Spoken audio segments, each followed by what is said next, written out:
Hey Alsai here! I am going to sit outside here and do this episode of OPP because it's so nice outside. It's the end of April and we went from winter to summer, just like that. And it sounds like that's happening a lot across the US and maybe around the world, I don't know. But it's happening here in Prinnville. So I'm going to be out here enjoying the warm while we look at all the OPP projects. This first project is by Doyle, Harmon. It is a Maine Coon, Kitten, Intarsia, and the pattern is from Janette Square. Doyle said that this was his very first Intarsia project, and he made it for his grandson, who is a cat person. He said all of the woods are natural colors.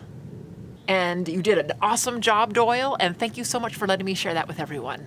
These next projects are from Ron Ostromecki. He made a couple of snowmen from a Steve Good pattern, and he decided instead of to Intarsia them, he segmented them and then he painted the pieces.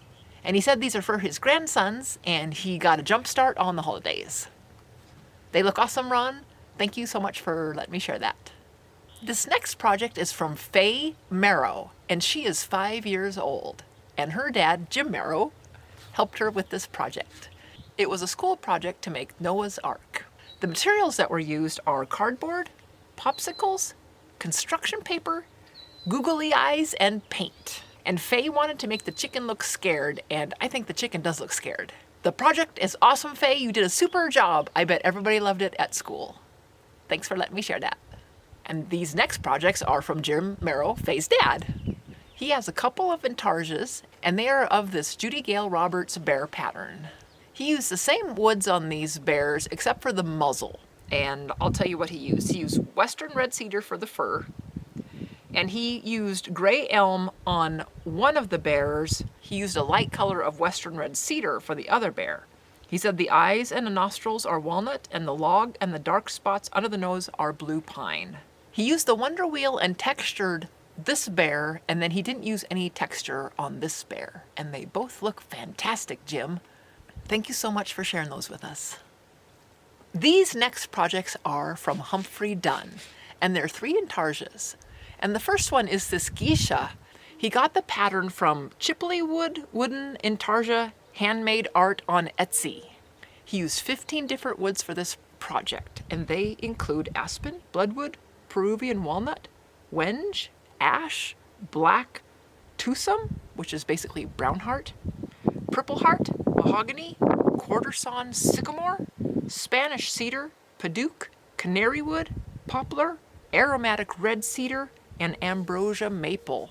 And whoo-wee, Humphrey, this is like, wow, pretty, very, very pretty. Thanks for letting me share that one. And we got a couple more of yours yet, so let's see those. These pandas are a Judy Gale Roberts pattern, and the woods he used here are western red cedar, wenge, aspen, ebony, and a holly highlight. He said he was going to add some texture, but he really liked the grain of the wenge, and so he just let it be. And he said he made this for a neighbor who hired him to make it for their daughter's birthday. How cool is that? This last Intarsia is called the Maiden, and it's a pattern by Christine and Wayne Prinn. Humphrey said that he used Spanish cedar, canary wood, aspen, bloodwood, spalted tamarind, flame box elder, and ambrosia maple. He said her hair is made from Peruvian black twosome, which is the one that is called brown heart apparently also, Humphrey says. So thanks so much for sharing those with us, Humphrey. They are truly breathtaking.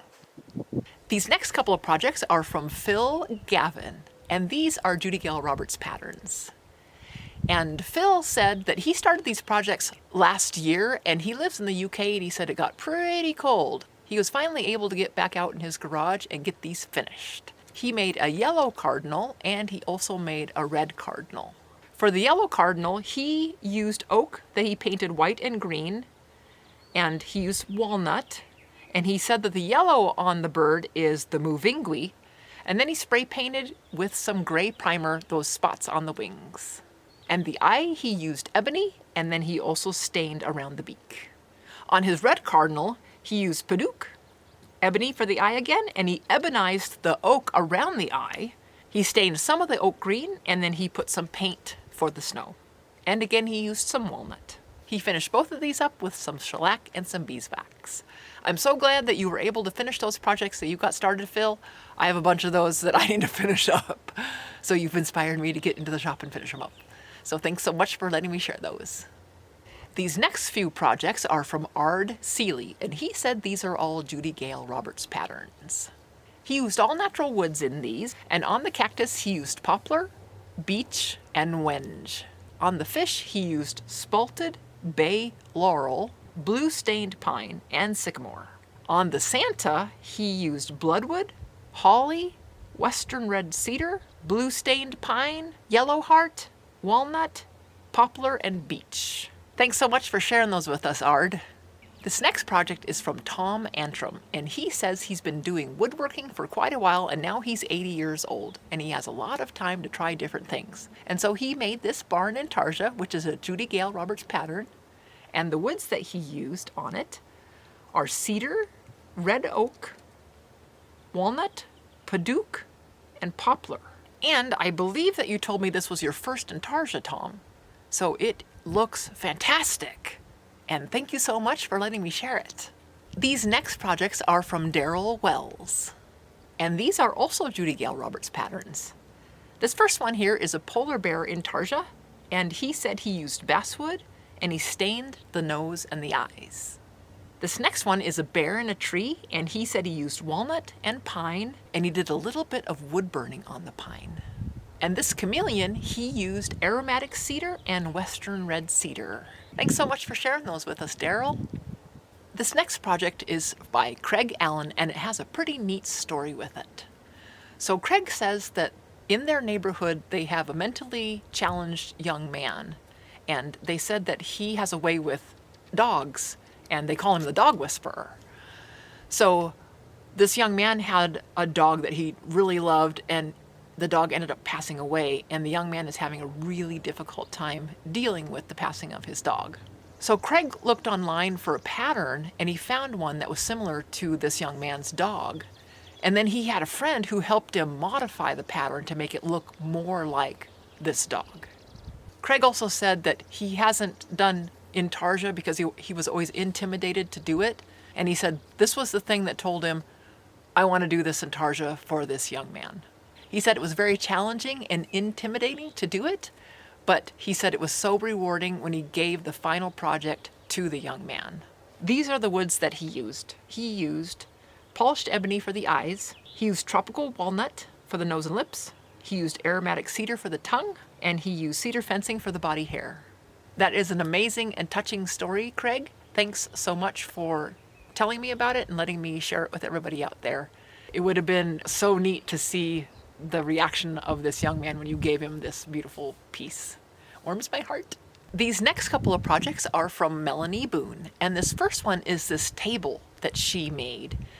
Her and her husband found this great walnut slab, and it had some cracks in there, so Mel, she used her hand router, and she hand routered in some bow ties, and it was her first time ever using a hand router. They look awesome. So she put those in there. She put a whole bunch of finishes over the top of the table. Actually, she says 10 to 12 coats of polyurethane on the top of that. Whew. They were looking for a really special bottom for it. They happened to be at a chainsaw carving event, and there was a man there, and he had stuff sitting on top of this piece that she just fell in love with. And she asked him about it, if he would sell it, and he said sure. So it was just a carving that he did, and he just didn't do anything else with it. So she worked on it, she got rid of all the carving marks, and she sanded it down, and then she stained it with a cherry stain. And here it is. And so they have that in their house now. And it's beautiful. And this next piece is also another touching story, and this is a relief carving she did for her friend Pam, who was turning 80. And it is of her dog. Oh, talk about dogs. Hey, Beastie. Hey, Jawali. This is a relief carving of her friend's dog, Magnolia. Magnolia is a certified comfort dog, and she goes into care homes and hospitals to comfort people. And now Magnolia is having some cancer treatments. And Mel made this gift for her friend Pam while Magnolia is going through the treatments. Mel used some hand tools and a Dremel to carve this out of basswood, and then she painted it with acrylic paints. And she said it brought tears to Pam's eyes when she gave it to her, and to Mel's eyes too. Thank you so much for sharing that with us, Mel, and that was a very kind gift to make for your friend. This next project is from Stan Marshall, aka Husband. And this is a cutting board he made out of walnut and ash. He recently got a new webpage called Hardwood Inspirations, and on that he is selling most of the stuff that he makes. And then he's having a little side page for stuff that I make. So if people are looking for stuff that he makes or stuff that I make, you can go to Hardwood Inspirations and find it there. And this last project is from Indio Decimo, and it is this feeder that he made. He said it is a Parthenon style feeder, like with the columns and stuff. And he said that he used pine boards and broomsticks, and he tinted everything with red mahogany. Neat. Would you like that, Wally? Thanks so much for sharing that with us, Indio. And that ends this episode of OPP. Thank you everyone for letting me share your projects and your stories. If you have a project that you want me to share, please send me an email and put OPP in the subject line. And if you don't hear from me, then write me again a couple days later. It takes me a couple days to get to my email, and sometimes I don't get to my email, or I lose it or something. I hope everybody is enjoying spring. That's really summer right now. Thanks so much for watching, everybody, and I will see you next time. Bye!